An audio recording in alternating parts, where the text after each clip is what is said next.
Bernard Sinoquet, 64 ans, bibliothécaire. On va se plonger dans les réserves, d'où le titre de cette série, Jules sans réserve. Nous allons vous montrer des documents qui ne sont pas actuellement exposés à la maison. Vous allez avoir le privilège de découvrir ces documents, de découvrir peut-être des aspects de la vie et de l'œuvre de Jules Verne que vous ne connaissiez pas.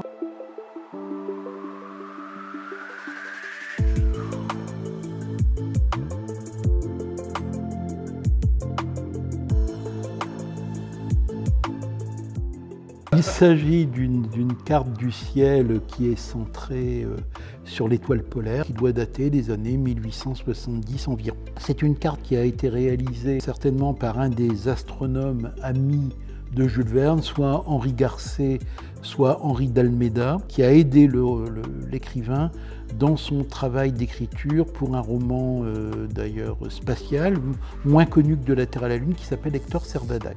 Donc on voit bien que Jules Verne, qui n'est pas un scientifique, hein, rappelons-le, c'est un romancier, mais qui s'intéresse beaucoup à la science, se documente énormément, se fait aider par des spécialistes du sujet, hein, de façon à ce que, quand il écrit la fiction, elle soit la plus vraisemblable possible. Cette carte céleste a fait un voyage spatial en 2008, grâce à l'Agence spatiale européenne, et donc c'est un document qui est allé jusqu'à la Station spatiale internationale. En 2007, un petit peu avant, l'Agence spatiale européenne avait mis en place un programme de véhicules spatiaux automatiques pour ravitailler la Station spatiale internationale, et le premier de ces véhicules qui a été envoyé s'est appelé forcément Jules Verne. Et donc ils nous ont contactés en disant « Nous, ce qu'on veut, c'est pas seulement que ce véhicule spatial s'appelle Jules Verne, mais qu'il emporte avec lui du Jules Verne ». On a gardé les ajouts de nos partenaires de l'Agence spatiale internationale, donc ils ont